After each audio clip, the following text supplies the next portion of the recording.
नमस्कार दोस्तों, एक बार फिर से आपका स्वागत है मेरे YouTube के चैनल ब्रजेश भंडारी में, जिसमें हमारी सीरीज चल रही है एक और वार्तालाप। प्लीज़ मेरे चैनल को लाइक कीजिए, शेयर कीजिए और सब्सक्राइब कीजिए। आइए अब बात करते हैं आज के मेहमान की। आज की मेहमान हैं आशा नेगी जी। उत्तराखंड की लोक गायिका आशा नेगी जी पिछले 2 दशक से संगीत की सेवा कर रही हैं और जो कि उत्तराखंड का एक बहुत जाना माना नाम है।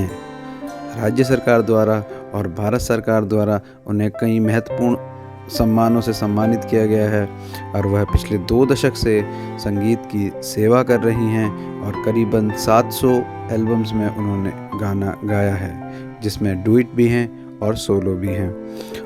आशा नेगी जी एक बहुत ही मधुर आवाज़ की और बहुत मीठी आवाज़ की मालकिन हैं और बहुत ही सहज गायिका हैं। आइए उनका मैं अपने इस प्रोग्राम में स्वागत करता हूँ। आशा नेगी जी। वकील गोछा छोड़ी परदेश रंगीला घूमो गले देशा। हरे शिवाजी की ओ कैलासा देवताओं का आशा।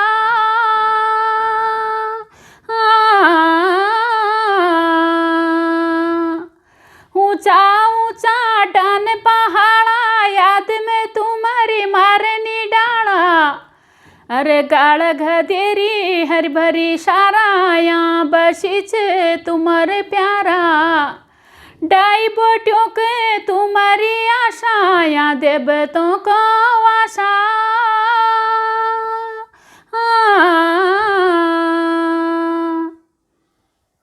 नमस्कार दोस्तों, एक बार फिर से आपका स्वागत है मेरे प्रोग्राम एक और वार्तालाप। और एक और वार्तालाप में हमारे साथ आज की हमारी मेहमान हैं आशा नेगी जी। आशा नेगी जी उत्तराखंड की एक जानी मानी गायिका हैं जो पिछले 2 दशक से उत्तराखंड के संगीत के जगत में अपना काम कर रही हैं। तो मैं उनका अपने प्रोग्राम में स्वागत करता हूं। नमस्कार आशा जी। नमस्कार आपको और आप दर्शकों को भी, सबों को मैं आशा नेगी तरफ बड़ी ढेर सारे नई साल की भी शुभकामनाएं और उत्तरायणी मकरायणी की भी ढेर सारी आप लोगों को शुभकामनाएं। तो आशा जी, अपनी बात की शुरुआत हम ऐसे करते हैं कि आप हमें अपने बारे में कुछ बताइए, अपने बचपन के बारे में हमें कुछ बताइए और कहाँ से ये आपका संगीत का रुझान जो है कहाँ से हुआ, ये इसके बारे में कुछ बताइए। मुझे बचपन से गाने का शौक़ था। बहुत छोटी उम्र की थी मैं, तब से मेरे को गाने का शौक़ था। मतलब कहीं पे भी जाती थी तो गाना गा लेती थी मैं। जब हमारे वहाँ पे नैनदा को तो आप जानते ही हो, नैननाथ रावल को, तो उनके गाने आते थे रेडियो में, तो उनके गाने लगे रहते थे। उनके गानों से मुझे बहुत प्रेरणा मिली। मैं तो हर इंटरव्यू में हर जगह उनका नाम लेती हूँ। मैंने उनके मतलब मुझे पहले ये नहीं था, हाँ बस उतनी अकल कहाँ होती है बचपन में, ये नहीं था मतलब हम गायक बनेंगे, ये होगा वो होगा। लेकिन हाँ ये था, वो गाते थे, उनकी वो थी, तो मतलब अपने अंदर से ऐसा लगता था यार मैं भी गाती, अच्छा लगता था। उनके गानों से मैंने थोड़ी बहुत सीखा। वहाँ से आपके मतलब आपने सीखना शुरू किया, मतलब जो भी हुआ। तो यहाँ आप हमारे दर्शकों को अपने गांव का नाम बताना चाहेंगे और अपने फैमिली वालों का, मम्मी पापा का अगर नाम बताना चाहें तो। मेरा गांव जिला अल्मोड़ा, ग्राम कोटा, हमारा शेराघाट जनपद ऊपर मेरा गांव है। कोटा में बहुत ऊपर जंगल में पड़ता है मेरा गांव। वहाँ नहीं रोड, अब जाके रोड जा रही है वहाँ। जब से रोड गई मैं घर भी नहीं गई हूँ अभी। कोटा गांव बोलते हैं हम, मेरे कोटा तिन्नेली मेरा गांव का नाम है। तिन्नेली में भी हमारे रहते हैं, मेरे परिवार के कोटा में भी रहते हैं। मेरे पापा का नाम दान सिंह बाणी है और मेरी मम्मी का नाम मोहनी बाणी है।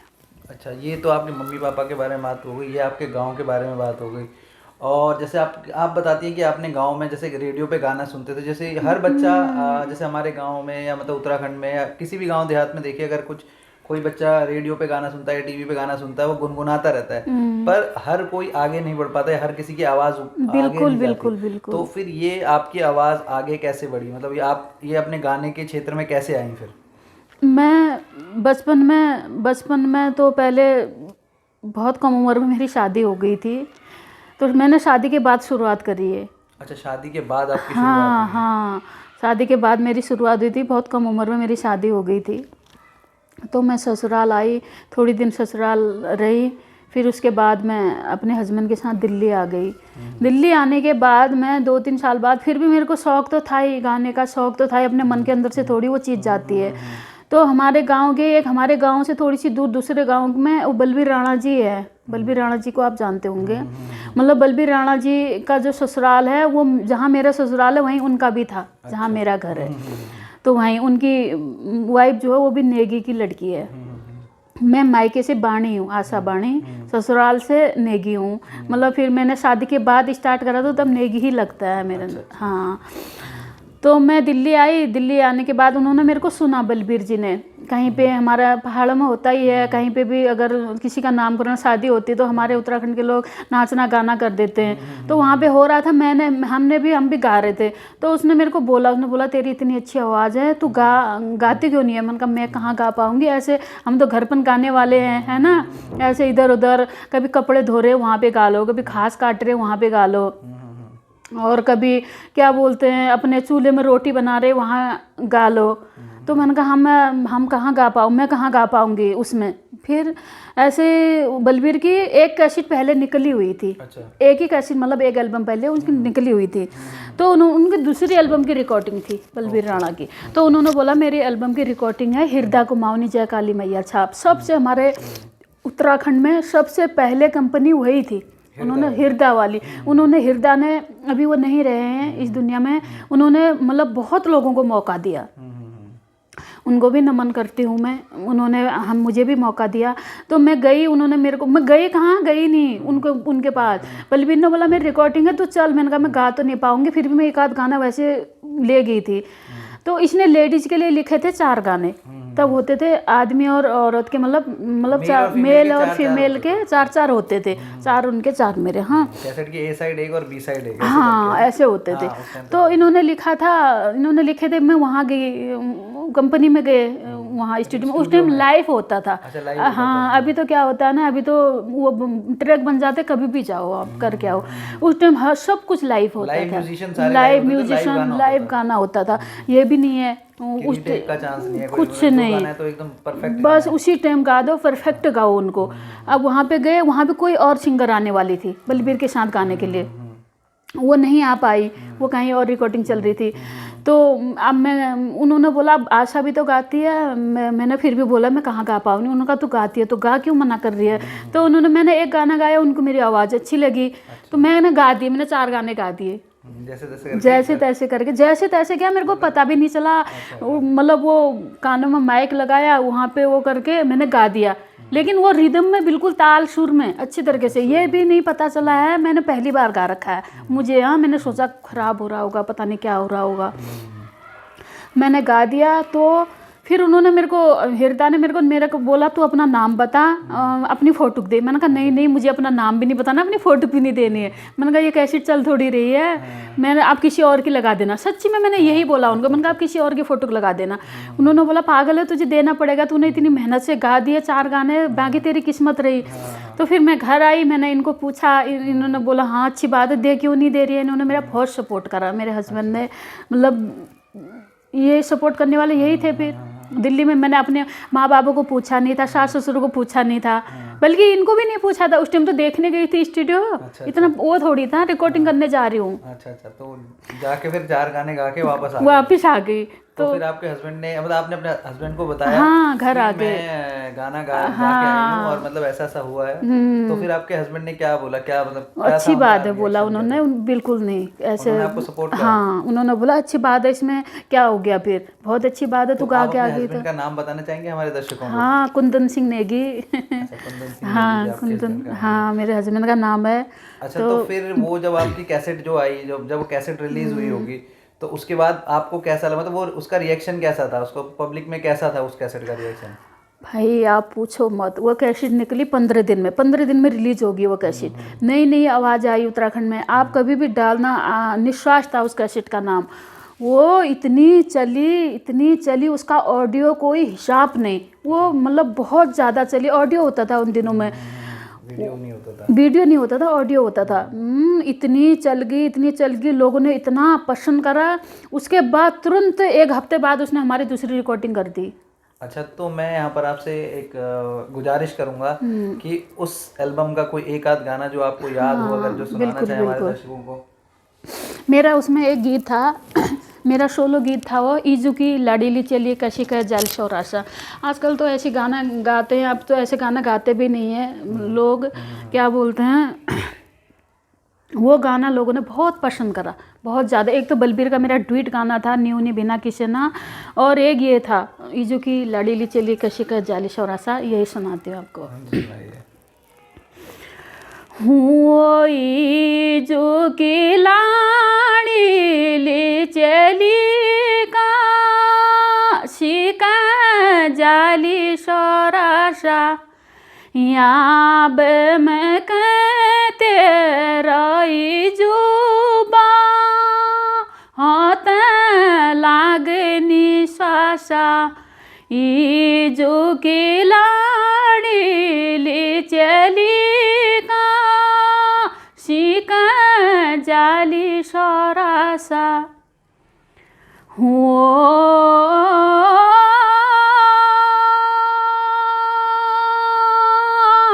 पानी को गिलासा,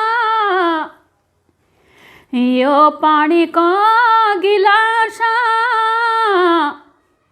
शोरा से जा रही हूँ जो लगते रे निश्वासा, लागते रो निश्वासा ईजू में कशी जोन शोरासा।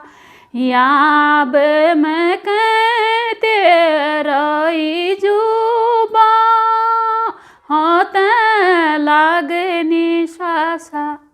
वेरी नाइस, बहुत अच्छा। आपकी आवाज़ बहुत अच्छी है। आपकी आवाज़ मतलब वैसे तो मैंने सुनी है आपकी आवाज़, पर जब आज लाइव पहली बार सुनने का मौका मिला तो बहुत अच्छा आप गाती हैं।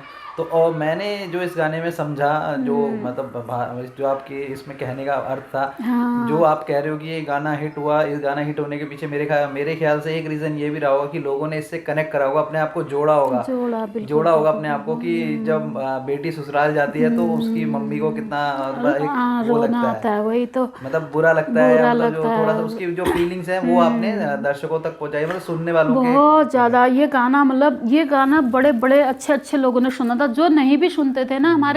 मेरे को कई लोगों ने ये बोला, आशा हमने कभी उत्तराखंड के गाने नहीं सुने, लेकिन हमने तेरे गाने सुना, हमने तेरे गाने हम सुनते हैं।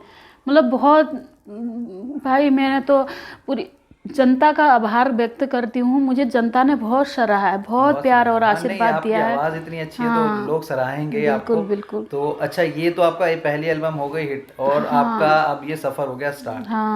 यहाँ से स्टार्ट हो गया। तो फिर ये सफर आगे कैसे बढ़ा, फिर आप इसके बारे में बताइए, क्योंकि ये 2 दशक का सफर है। तो ये तो आपकी शुरुआत है, ओपनिंग है, तो इसके बाद फिर आपका सफर आगे कैसे बढ़ा? 97 से मैंने फर्स्ट एल्बम ये एल्बम मेरी 97 में निकली थी। तब से मैंने, फिर हमारा क्या हुआ, 15 दिन बाद बलबीर की मेरी दूसरी कैसेट बना दी उन्होंने, हाथ में चूड़ी था कैसेट का नाम, वो भी बहुत ज़्यादा चली। फिर ये इसका क्या हुआ, निश्वास थी, निश्वास भाग 7 तक बनी हमारी कैसेट, 7 भाग बनी, 7 पार्ट। और फिर उसके बाद रंगराज भाग 7 तक, रंगराज भाग, फिर रंगराज 2, फिर भिटोई त्यार भाग 5 तक बना था हमारा। मतलब ऐसे होते करते हमारे हृदय कुमाऊनी जी के वहाँ से जय काली मैया छाप कंपनी से 51 कैसेट बन गई, 51 कैसेट बन गई वहाँ से। हाँ, और कैसेट भी एक से एक कैसेट, और ये नहीं है कोई कैसेट नहीं चली, बहुत पसंद करा लोगों ने उस टाइम। मतलब ऐसे गाड़ दिया था ना, अब क्या बताऊँ मैं आपको, मतलब मैं खुद बहुत ज़्यादा, मैं समझ गया आपके। हाँ, फिर उसके बाद फिर धीरे धीरे फिर होता ही है, इंसान है ना, जीवन में थोड़ी बहुत फिर इंसान को बदलाव भी लाने पड़ते हैं। बदलाव तो क्या, फिर कई कंपनी से फ़ोन आते थे। तब तो हम हृदय के वहीं गाते थे। पहले हृदय के वहाँ भी बहुत गाने गा दिए हृदय के हमने। फिर मैंने हिमाल में शुरुआत करी थी। हिमाल वालों ने मेरे 16 कैसेट की, चंदन वैसोड़ा जी ने, उन्होंने मेरी 16 कैसेटों की शुरुआत करी थी, जो मेरी अकेली एल्बम है। 16 कैसेट मैंने वहाँ बनाई थी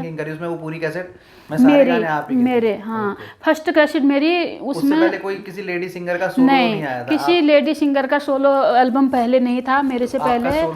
मेरा सोलो एल्बम आया, बल्कि वो डर भी रहे थे, मैं भी डर रही थी, पता नहीं चलेगा नहीं चलेगा, क्योंकि दोनों को पसंद करते लोग, मेल फीमेल को। तो मेरी आशा घसारी आई। आप आशा घसारी का रिकॉर्ड चेक कर सकते हैं, आपको कहीं पे भी, आप यूट्यूब में किसी चीज़ में भी आप चेक करो ना, आपको पता चल जाएगा।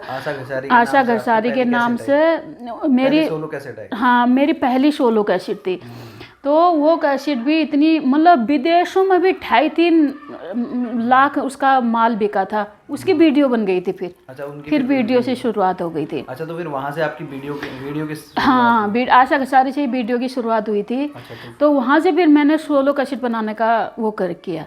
अच्छा, तो मैं यहाँ पर आपसे एक चीज़ ये पूछना चाहूँगा कि मतलब जो एक गांव से आई लड़की थी, हाँ, जो सबके सामने मतलब जो पढ़ाई लिखाई कुछ नहीं थी, जिसका शौक था सिर्फ गाना हाँ, गाना, सिर्फ तो वो उसकी एक कैसेट आई, गाना उसका, चलो गाना तो उसने गा लिया, एक स्टूडियो में जाके गाना होता है, तो लाइव म्यूजिशियंस के साथ गा लिया, पब्लिक नहीं देख रही है, फिर जब वीडियो बना तो फिर वो झिझक कैसे बाहर आई, मतलब वो झिझक कैसे, मतलब उस चीज़ को कैसे आपने फेस करा, क्योंकि हेजिटेशन तो होती है, झिझक तो होती है बहुत ज़्यादा। मैं तो कैमरा के आगे जाने में डर लगा।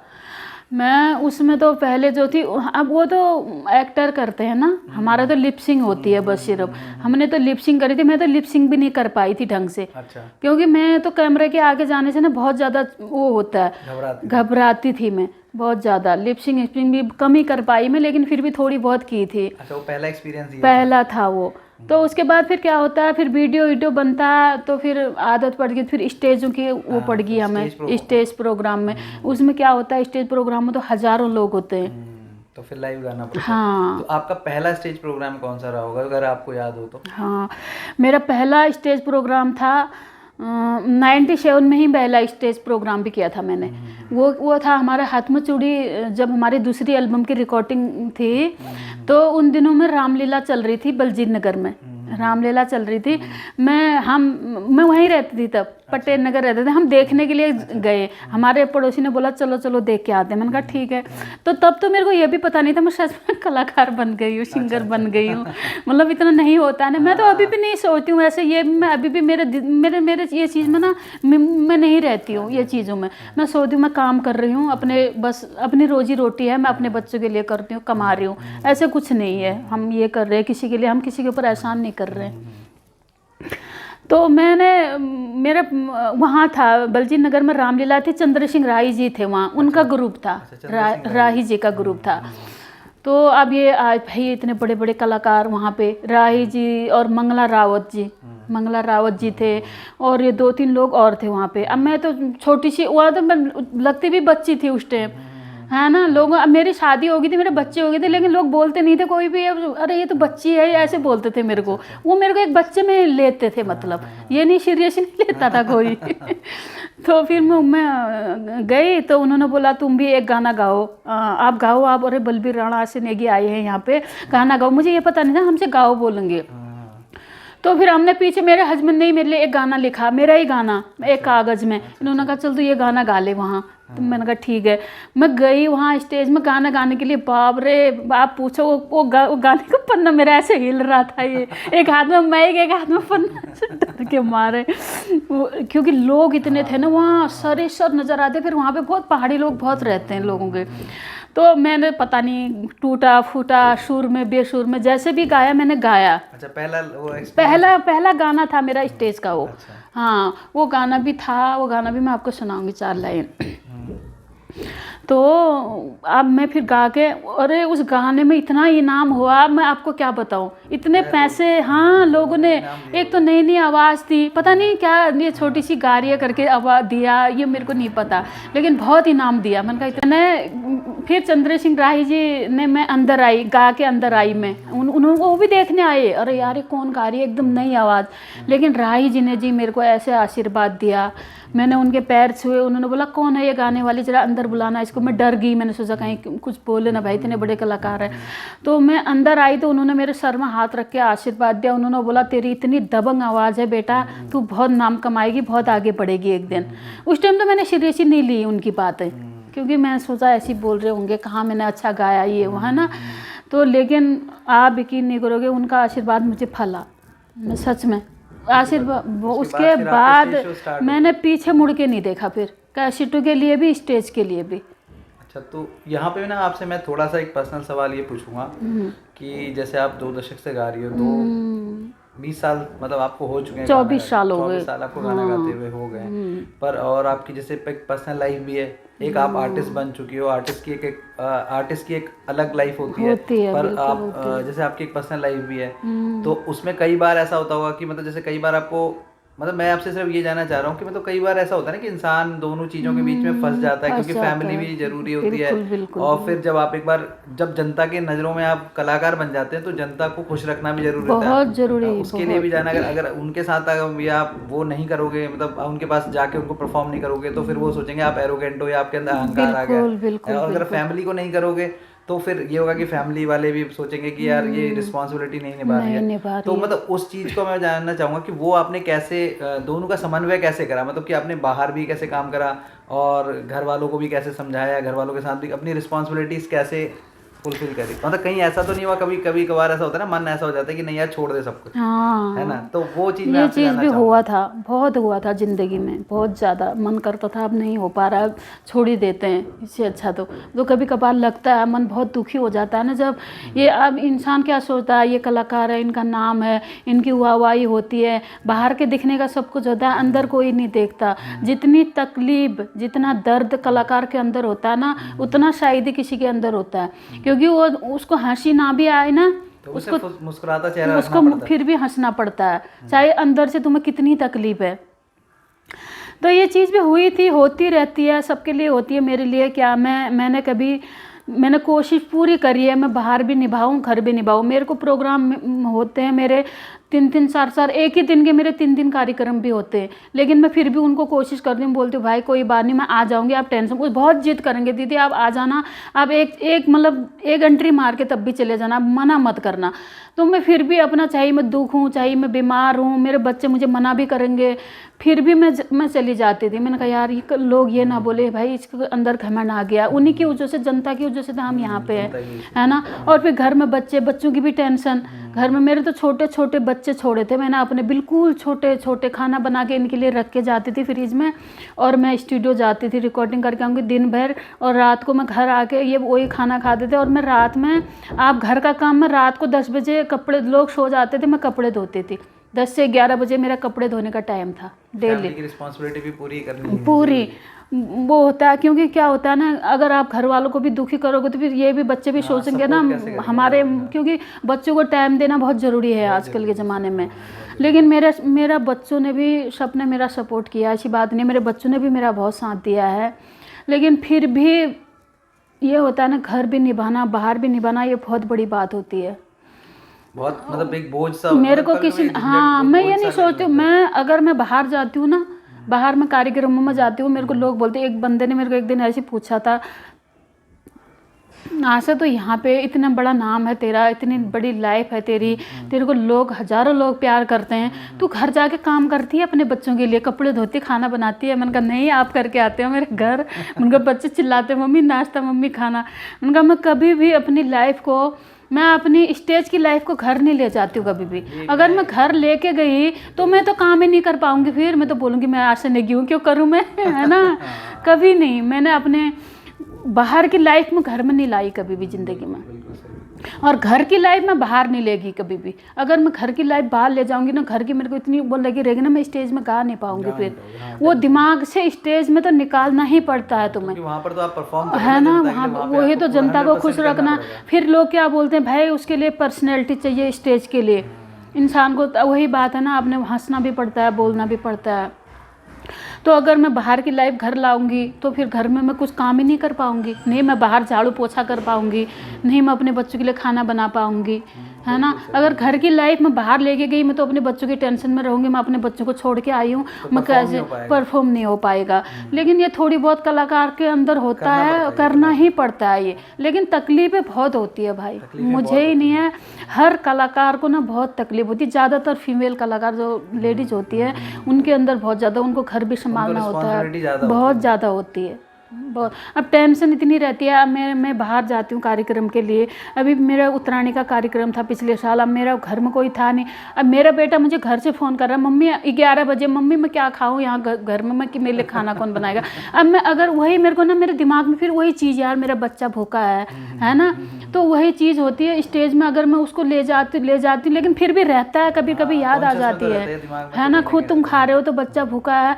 तो ये मेरे अंदर ये चीज़ भी बहुत है। मैं बहुत सोचती हूँ दूसरे के बारे में, चाहे मेरा परिवार हो चाहे बाहर वाले हो। मेरे बच्चे मुझे समझाते भी है, मम्मी तो आधे से ज़्यादा दुखी तो दूसरों के लिए रहती है।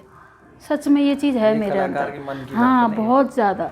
दूसरे का दुख मेरे से देखा नहीं जाता, बहुत ज़्यादा। ये कुछ ज़्यादा ही है फिर मेरे अंदर, इतना नहीं होना चाहिए। बहुत ज़्यादा। तो आशा जी, यहाँ पर मैं आपसे एक सवाल ये पूछूंगा कि मतलब जैसे आप स्टेज पे आ गई हैं, आपने परफॉर्मेंस करनी शुरू कर दी, आपका नाम हो गया, तो इस बीच में आपकी कोई अचीवमेंट्स हों जो आप बताना चाहें हमारे दर्शकों को? हाँ बिल्कुल। जो आपको सम्मान मिले हों या अचीवमेंट्स हुई हों जो आपको लगा हो कि हाँ मैं, मतलब मेरे को सम्मानित किया गया है, मतलब मैं हूँ कुछ, मतलब मेरे को एक लगता नहीं कि हाँ चलो मैं अप्रिशिएट हो रही हूँ तो इसका मतलब मैं अच्छा काम कर रही हूँ। बिल्कुल तो बिल्कुल, ये देख लो अचीवमेंट है मेरे।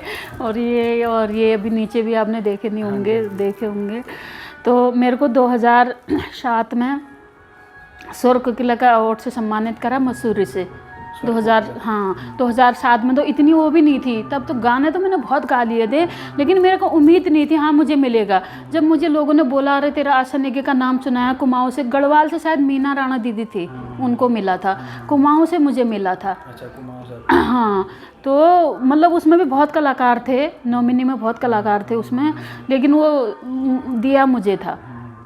तो मुझे बहुत खुशी हुई। पहला अवार्ड मेरे को फिल्म फेयर का 2007 में शोर कोकिला का अवार्ड दिया था मेरे को, फोक गायकी का। तो मेरे लिए बहुत बड़ी बात है भाई। तब तो मेरे को इतना वो भी नहीं था, उम्मीद भी नहीं थी, बल्कि लोग बोलते थे अरे यार आशा जी आपको तो अवार्ड मिला है, बधाई बधाई। फिर भी मैं इतनी सीरियस ही नहीं लेती थी, बोलती वो मिला मेरे को। फिर 2013 में मेरे को कलश कला श्री से दिल्ली से ही शैली सम्मान दिया मेरे को। और फिर मेरे को 2017 में अलकनंदा सम्मान, उत्तराखंड गौरव सम्मान, अलकनंदा सम्मान दिया। हमारे उत्तराखंड के जो पहले के मुख्यमंत्री थे, पूर्व मुख्यमंत्री भगत सिंह कोश्यारी जी, भी महाराष्ट्र के वो है, राज्यपाल है, महामहिम है, उनके हाथों से मुझको सम्मान दिया। मुझे 2018 में इस पुरस्कार के लिए मेरा चयन किया गया, ये नेशनल अवार्ड भारत सरकार उस्ताद बिस्मिल्लाह खां युवा राष्ट्रीय पुरस्कार से। तो इसमें जितने राज्य है, मतलब जितने भी राज्य हैं, 29 राज्य, उतने राज्य के कलाकार, फोक गायकों को चुना गया था उसमें से।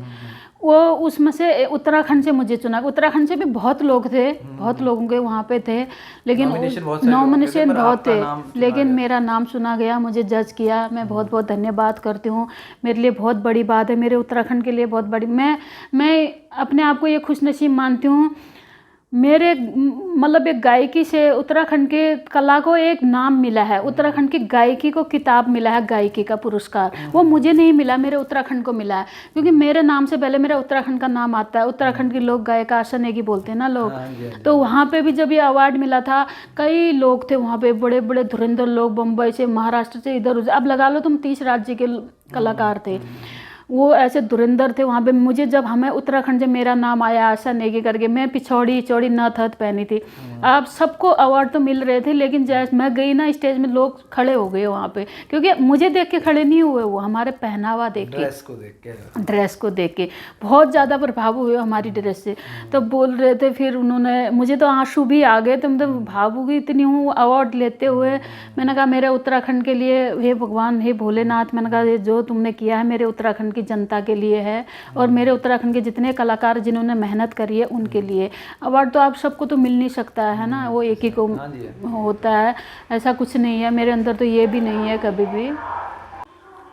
आशा जी, मैं आपसे यहाँ पर एक सवाल ये पूछूंगा कि आप जैसे पिछले 2 दशक से गा रही हैं, और मैं यहाँ पर एक छोटा सा सवाल मेरा ये है कि जैसे पंजाब की अगर इंडस्ट्री को देखो, लोक गायकों को देखो, या पंजाब की जो इंडस्ट्री है उसको देखो, 20 साल पहले वो जहाँ थी उसका लेवल काफ़ी ऊपर बढ़ा हाँ है। या बिल्कुल भोजपुरी को आप एग्जांपल ले सकते हैं, भोजपुरी का भी लेवल काफ़ी ऊपर बढ़ा है, मतलब लोगों की पहुँच तक हुआ है। पर उत्तराखंड की पहुँच, ऐसा नहीं कि उत्तराखंड के लोक गायक या उत्तराखंड के गायक लोगों तक नहीं पहुँच रहे, वो पहुँच रहे हैं, बट वो युवाओं में मुझे मतलब लगता है कि अभी थोड़ा सा उस लेवल तक जाने, मतलब जो जहाँ पर पंजाब या बिहार है या भोजपुरी है, जहाँ इंडस्ट्री है वहाँ पर पहुँचने में थोड़ा टाइम लगेगा। तो वो आपको लगता है, आपको नहीं लगता कि उसमें थोड़ा सा भी कमी है? हाँ कमी तो है। जैसे वैसे पंजाब के सिंगर है, सही बोला आपने, यहाँ उधर उधर के हैं, बिहार के हैं, भोजपुरी हैं, हमारे उत्तराखंड के हैं, लेकिन अभी मतलब जैसे अभी के हिसाब से हमारे उत्तराखंड के लोग भी बढ़ रहे हैं, ऐसी बात नहीं है। उत्तराखंड की संस्कृति अभी बहुत आगे चली गई है, बहुत आगे बढ़ गई है। और नई जो बच्चे हैं, कुछ नया लेके आओ, मैं तो मेरा कहने का मतलब ये है, कुछ नया लेके आएंगे, कुछ अच्छा करेंगे तो हमारी इंडस्ट्री भी आगे बढ़ेगी। नई नई जो युवा कलाकार है, युवा सिंगर है, जो पुरानी चीज़ है उनमें छेड़छाड़ मतलब उस हिसाब से करो थोड़ी लोगों को पसंद आए, है ना। तो आप कुछ नया करने की कोशिश करो। और जो युवाओं हैं मेरे, मैं तो चाहती हूँ मेरे उत्तराखंड के युवा सिंगर जो वो आगे बढ़ें, तो वो आगे बढ़ेंगे तो तभी हमारे उत्तराखंड भी आगे बढ़ेगा। जब वो आगे बढ़ेंगे तो क्या पता एक दिन उनका मुकाबला कर ही लें पंजाब और हरियाणा इन लोगों का, है ना। तो ये होगा भी एक दिन। हमारे बच्चे बहुत मेहनत कर रहे हैं, नई नई सिंगर जो है, तो हमारी उत्तराखंड का भी अभी बहुत नाम हो गया है। अभी पहले से मतलब काफ़ी वो हो गया, पहले बहुत हो गया है अभी पहले से। फिर पहले क्या था ना, पहले के सिंगरों ने बहुत मेहनत करी है, जो पुराने सिंगर थे बहुत ज़्यादा। तो अब क्या है, यूट्यूब का ज़माना है, अब उसमें क्या होता है, लोग क्या करते हैं, एक गाना गाओ अपने चैनल में डाल दो, तो उसमें अब लोगों को ऐसी स्टेज मिल जाते हैं, स्टेज में गाओ तो सोशल मीडिया का ज़माना है, सोशल मीडिया से इंसान फेमस हो जाता है। और पहले क्या था, सोशल मीडिया नहीं थी, अब नहीं तो अब मेरे ही लगा लो तुम। अच्छा अब आजकल एक गाना भी आता है तो उसको सोशल मीडिया में डालते हैं, वो फेमस हो जाता है। अब मेरे 700 कैसेट बना रखी है मैंने, जिसमें से मेरी 400 तो वीडियो बना हुआ है, और कितनी अभी 300-400 कैसेट का तो मेरे वीडियो भी नहीं है, वो ऐसी है मतलब जिनका वो बनाई था हृदय जी के वहाँ और कहीं कहीं और जगह पे, उनका वीडियो भी नहीं है, तो उनका कोई अता पता नहीं है। यही वाली बात है, प्रॉपर स्टेज नहीं मिल पा रहा। हाँ बस ये था। अच्छा, यहाँ पे हम अपनी बातचीत के अंत में आ चुके हैं, तो मैं यहाँ पर आपसे ये पूछना चाहूँगा कि लॉकडाउन से पहले आपका कोई प्रोजेक्ट था जो कि अब जैसे लॉकडाउन अब खत्म हो गया है या खत्म हो रहा है धीरे धीरे, तो आपका आने वाले कोई प्रोजेक्ट जो हमारे दर्शकों को आप बताना चाहें? मैं लॉकडाउन से पहले मैं गई थी 15 मार्च को, तो हमारा लास्ट कार्यक्रम हुए थे मार्च में कार्यक्रम थे हमारे लास्ट, मतलब वो लास्ट ही था, तब से फिर वही हो गया था। 22 मार्च से लॉकडाउन लगा था। 16-17 मार्च को मैं गई थी रिकॉर्डिंग करने के लिए, 17-18 मार्च को मैं रिकॉर्डिंग करके आई। तो उसके बाद क्या होगा, मतलब वो करके आए, ट्रैक व्रैक बना के आए थे, फिर उसमें क्या होता है डबिंग बाद में होती है। तो फिर क्या हुआ, मैं नई कुछ नया बना रखा था, तो उसमें क्या हुआ, लॉकडाउन हो गया, 6 महीने तो ऐसे ही रह गए। तो अब जाके मैं उनकी डबिंग करके आई हूँ। अभी मेरे 2 गाने बहुत अच्छे आने वाले हैं। एक तो मेरे उत्तराखंड के उसके हैं, चकबंदी के लिए है, चकबंदी का गीत मतलब अभी तक किसी ने नहीं गा रखे हैं। एक शायद हमारे नेगी जी ने, रणसिंह नेगी जी ने गाया है, उन्होंने गढ़वाल में, कुमाऊं में अभी किसी ने नहीं गाया है। एक मेरा चकबंदी का गीत आने वाला है, और एक मेरा जागर आने वाला है अभी। जागर भी जागर आने वाला है।